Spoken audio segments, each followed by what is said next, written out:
38 करोड़ से 60 करोड़ होने वाली है। तो जितनी ज़्यादा ऑर्गेनाइजेशन, उतनी ही ज़्यादा इनकम और उतनी ही ज़्यादा कंजम्पशन। तो देखा जाए तो अब तक का वेस्ट जनरेट होता है वो 62 मिलियन है, और 2030 में वो 3 गुना ज़्यादा बढ़ जाएगा, दैट इज़ 165 मिलियन। प्लास्टिक की इतनी हाई कंजम्पशन क्यों होती है? उसका रीज़न बहुत सिंपल सा है, because of its durability, low cost, low maintenance, moisture resistance. पर हम ये सब जानते हैं कि वो डिकम्पोज नहीं होता है, which cause a severe environmental pollution and health problems.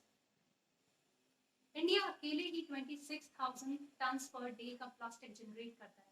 अगर इसको पूरे साल का देखा जाए तो 9.4 मिलियन टन पर एनम। इसमें से 60% ऑफ प्लास्टिक वेस्ट रिसाइकल्ड होता है, पर तब भी 9,400 ton per day plastic unattended रहता है। ये हम सब ने सुना है कि 30 इयर्स के बाद ओशन में फिशेस से ज़्यादा, एक्वेटिक एनिमल से ज़्यादा प्लास्टिक हो जाएंगे। Hello everyone, welcome back to my channel. तो आज का टॉपिक है plastic waste management amendment rules 2021। क्या आप जानते हैं कि इंडिया के 18 स्टेट्स एंड यूनियन टेरिटरीज में प्लास्टिक के manufacture, stock, distribution, sales and use of carry bags में बैन लगा चुके हैं? उनमें से कुछ स्टेट्स का नाम है आंध्र प्रदेश, गोवा, दिल्ली, सिक्किम, असम, हिमाचल प्रदेश, गुजरात, जम्मू एंड कश्मीर, उत्तराखंड, उत्तर प्रदेश, वेस्ट बंगाल, कर्नाटका, छत्तीसगढ़, महाराष्ट्र, ओडिशा, तमिलनाडु। तो चलिए कुछ स्टेट्स के बारे में जानते हैं जिन्होंने एग्जाम्पल सेट किया है एनवायरमेंट को बचाने के लिए। तो पहला है operation blue mountain in Nilgiri, Tamil Nadu. Operation blue mountain campaign की शुरुआत करी थी सुप्रिया साहू ने, जो 2001 में डिस्ट्रिक्ट कलेक्टर थी, to ban on the use of the plastic in the district. ये कैंपेन इसलिए इतना जरूरी था, जितनी भी वाटर बॉडीज थी वो प्लास्टिक की वजह से पूरी तरह से बर्बाद हो चुकी थी। इस कैंपेन का मेन मकसद था वहां की लोकल पॉपुलेशन को अवेयर कराना। इसलिए इस कैंपेन में चोक्ड एनिमल्स की फोटोज भी ली गई थी, ताकि लोगों को समझ में आ सके कि प्लास्टिक वेस्ट सिर्फ एनवायरनमेंट के लिए ही प्रॉब्लमैटिक नहीं है, सिर्फ एनवायरनमेंट के लिए हार्मफुल नहीं है, वो हमारे लिए भी उतना ही हार्मफुल है। दूसरा एग्जाम्पल है सिक्किम। सिक्किम इंडिया की सबसे क्लीनेस्ट स्टेट में से एक माना जाता है, और सिक्किम ही पहली ऐसी स्टेट थी जिसने 1998 में प्लास्टिक बैग्स को बैन करा था। सिक्किम ने फिर से एक और इनिशिएटिव लिया कार्बन फुटप्रिंट्स को रिड्यूस करने के लिए, और वो इनिशिएटिव है कि जितनी भी plastic bottles government meetings and programmes में यूज होती थी उनको बैन कर दिया है। और तो और जितने भी डिस्पोजेबल फोम प्रोडक्ट्स हैं वो पूरे स्टेट में बैन कर दिए गए हैं। तीसरा एग्जाम्पल आता है महाराष्ट्र का।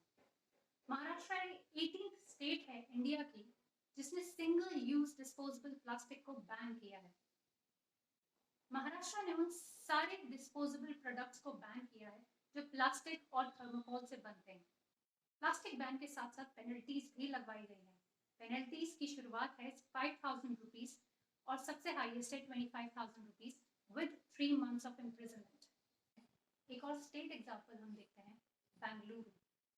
बृहद बेंगलुरु महानगर पालिका ने एक Bangalore company based K K plastic waste management limited के साथ मिलकर एक ऐसा इनोवेटिव सोल्यूशन ढूंढा कि हम किस तरह से नॉन रिसाइकेबल प्लास्टिक को रीयूज कर सकते हैं।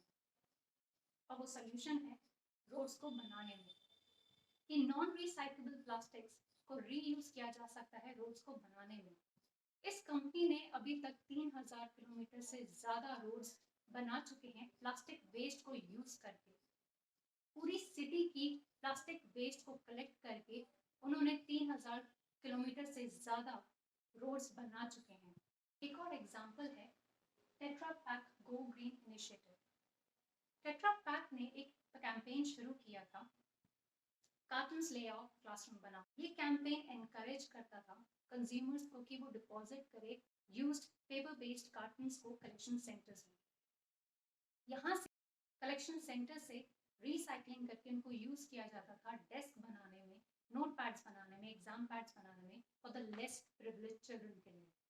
जिस तरह से लिटरल प्लास्टिक का एडवर्स इम्पैक्ट पड़ रहा है टेरेस्ट्रियल एंड एक्वेटिक इकोसिस्टम पे, उसको मद्देनजर रखते हुए गवर्नमेंट ऑफ इंडिया ने एक और डिसीजन लिया है कि सिंगल यूज प्लास्टिक को 2022 तक पूरी तरह से फेज आउट करने का। Ministry of environment, climate and forest change government of India ने नोटिफाइड किया है plastic waste management amendment 2021 rules में सिंगल यूज प्लास्टिक जिसकी लो यूटिलिटी और हाई लिटरिंग पोटेंशियल है वो 2022 तक पूरी तरह से बैन हो जाएंगे। रूल 4 में कुछ अमेंडमेंट्स की है। रूल 4 डील करता है with the conditions for manufacturing, stocking, distribution, sale and use of carry bags. जितने भी कैरी बैग रिसाइकल प्लास्टिक से बने हैं उनकी थिकनेस 70 माइक्रोन से कम नहीं होनी चाहिए और 120 माइक्रोन से कम नहीं होनी चाहिए। The effect from the date 30 सितंबर 2022 एंड जितने भी non woven plastic carry bags हैं वो 60 ग्राम पर स्क्वायर मीटर से कम नहीं होने चाहिए with the effect from 30th September 2021. As per Rule 4, Clause 2, जितने भी सिंगल यूज प्लास्टिक्स की कमोडिटीज मैन्युफैक्चर करी गई है, डिस्ट्रीब्यूट करी गई, स्टॉक करी गई है, सेल करी गई, उसका यूज किया गया है, तो सारी की सारी कमोडिटीज प्रोहिबिट हो जाएगी फ्रॉम द डेट ऑफ 1 जुलाई 2022. Earbuds with plastic sticks for balloons, cigarette packets, invitation cards, ice cream sticks, candy sticks, plastic plates, cups, glasses, cutleries like fork, spoon, ये सारे के सारे 100 माइक्रोन से अगर कम है तो सब बैन हो जाएंगे। लेकिन जो भी कमोडिटीज कंपोस्टेबल प्लास्टिक से बनती हैं उस पे ये प्रोविजन अप्लाई नहीं होता है। तो फ्रेंड्स, आज का टॉपिक यहीं खत्म करते हैं। अगली बार फिर मिलूंगी एक नए वीडियो के साथ। तब तक के लिए बाय बाय।